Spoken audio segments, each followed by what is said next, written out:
안녕하세요. 책사랑 YG 피플스입니다. 오늘은 김범수, 정학모 저자의 십자가 리더십과 하나님 나라 회복 이 책을 좀 깊이 들여다볼까 하는데요. 이게 좀 흥미로운 질문들을 던지더라고요. 하나님 나라가 뭐랄까 그냥 먼 미래 얘기가 아니라 바로 지금 당신의 삶과 연결된다면. 네, 그쵸. 그리고 또 왕 같은 신분이라는 말 성경에 나오잖아요. 네, 베드로전서에 그게 우리가 흔히 생각하는 그런 특권, 이런 게 아니라 오히려 책임에 가깝다면 어떨까? 이런 질문들을 던지는 거죠. 와, 관점 자체가 좀 신선한데요. 그럼 먼저 그 하나님 나라 개념부터 좀 얘기해 볼까요? 책에서는 죽어서 가는 곳, 천국, 이게 다가 아니라고 하던데요. 맞아요. 그게 핵심이에요. 하나님의 통치가 임하는 현실, 그게 바로 하나님 나라라는 거죠. 출애굽기나 시편에도 그런 구절들이 있고요. 하나님의 통치가 임하는 현실. 네. 근데 이게 재밌는 게 신학적으로 이미 아직 구조로 설명이 돼요. already not yet이라고 하죠. 이미, 그러나 아직. 좀 어렵네요. 그러니까 예수님을 통해서 하나님 나라가 이미 시작은 됐어요. 이미 와 있다는 거죠. 아, 이미! 네. 근데 아직 완성된 건 아니고요. 비유하자면 마가복음에 나오는 씨앗 비유 있잖아요. 네네, 땅에 뿌려진 씨앗. 그렇죠. 뿌려졌을 땐 잘 안 보이지만 그 안엔 이미 생명이 있고 자라나고 있는 것처럼 하나님 나라도 그렇게 이미 우리 가운데서 보이지 않게 작동하고 있다. 이런 뜻이에요. 아, 이미 시작은 됐지만 아직 완성은 아닌. 그 사이의 긴장감이랄까? 네, 바로 그겁니다. 그럼 그 이미 임한 하나님 나라는 우리가 일상에서 어떻게 경험할 수 있는 건가요? 뭔가 좀 특별한 기적 같은 걸까요? 책에서는 오히려 되게 평범한 순간들을 이야기해요. 예를 들면 직장에서 동료가 좀 힘들어할 때 그냥 지나치지 않고 진심으로 얘기 들어주고 작은 도움이라도 주는 거. 아, 그런 거요? 네. 아니면 가정에서 서로 존중하고 배려하는 모습들. 또 되게 힘든 상황인데도 막 포기하고 싶은데도 그래도 작은 선이라도 행하려고 애쓰는 그 마음 자체가 그게 바로 이미 임한 하나님 나라의 증거라고 보는 거죠. 거창한 게 아니라 일상 속 관계나 선택에서 드러나는 거군요. 맞습니다. 하나님의 통치가 바로 그런 식으로 나타난다는 거예요. 그렇군요. 그럼 다음으로 넘어가서 우리 모두가 왕 같은 신분을 가졌다고 책에서 강조하던데 이게 참 배전 2.9. 솔직히 저는 왕 이러니까 권력, 높은 지위 이런 게 먼저 딱 떠올랐거든요. 네, 대부분 그렇게 생각하기 쉽죠. 저도 처음엔 그랬고요.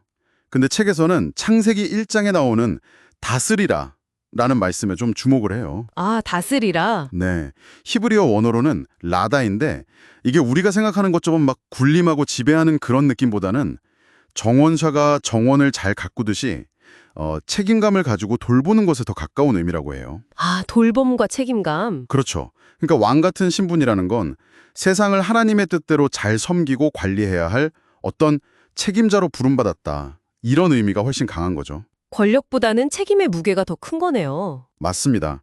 신명기 17장 보면 왕에게 주어진 규율들도 나오는데 그 역시 권력 남용을 경계하고 섬김을 강조하는 내용들이 많아요. 와, 생각의 전환인데요. 특권이 아니라 책임이라.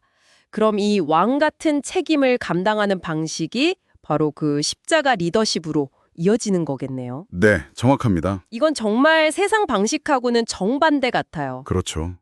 세상 리더십은 보품심, 지위, 통제 이런 걸 추구하잖아요. 근데 십자가 리더십은 예수님이 보여주신 것처럼 철저하게 자기를 낮추고 섬기는 방식이에요. 마가복음 10장 45절 말씀처럼요. 자기를 낮추고 섬긴다. 핵심은 빌립보서 2장에 나오는 케노시스, 자기 비움이에요. 케노시스 들어본 것 같아요. 네, 자기가 가진 힘이나 권리, 이런 것들을 자기 영광을 위해서 쓰는 게 아니라 다른 사람의 유익을 위해서 기꺼이 내려놓고 사용하는 거죠. 예수님이 제자들 발 씻겨주신 사건이 아주 상징적이죠. 아, 정말 그렇네요. 이야기가 점점 흥미로워지는데요. 혹시 이런 통찰이 계속 궁금하시다면 저희 채널 구독과 좋아요도 잊지 마세요. 하하, 네. 근데 그 자기 비움, 섬김, 이게 말은 참 좋은데 솔직히 현실에서는 너무 어렵지 않나요? 막 경쟁이 치열한 직장에서 아니면 갈등이 막 있는 가정에서 나를 비우고 섬긴다는 게 가능할까요? 물론 쉽지 않죠. 그래서 이게 단순히 그냥 착하게 살자는 윤리적인 노력 그 이상이라고 책은 이야기해요. 아, 그 이상이다. 네, 여기서 바로 영적 전쟁이라는 관점이 필요하다는 거예요. 에베소서 6장 12절 말씀처럼 우리의 싸움은 혈과 육, 보이는 사람들과의 싸움이 아니라 보이지 않는 영적인 세력들과의 싸움이라는 거죠. 영적 전쟁. 갑자기 스케일이 커지는데요. 그렇죠. 예를 들어 관계가 계속 깨지거나 막 믿음이 흔들리는 의심이 계속 들거나 아니면 이유 없이 무기력해지거나 이런 것들이 그냥 심리적인 문제일 수도 있지만 어쩌면 영적인 공격의 일부일 수도 있다는 거예요. 일상의 어려움이나 내면의 갈등이 영적 전쟁의 한 부분일 수 있다. 와. 네. 그렇게 보면 관점이 좀 달라지죠. 그럼 이 보이지 않는 싸움에서 우리가 쓸 수 있는 무기는 뭔가요? 책에서는 가장 강력한 무기로 기도를 꼽습니다. 기도요? 네. 단순히 그냥 내 소원 비는 차원을 넘어서요.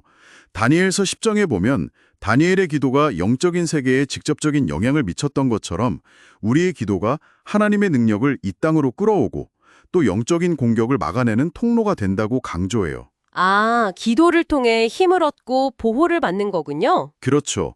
기도를 통해서 하나님의 보호와 지혜를 구하면서 아까 말한 그 십자가 리더십을 실천할 힘을 얻게 되는 거죠. 와, 오늘 십자가 리더십과 하나님 나라 회복 이 책을 통해서 정말 중요한 관점 몇 가지를 얻어가는 것 같아요.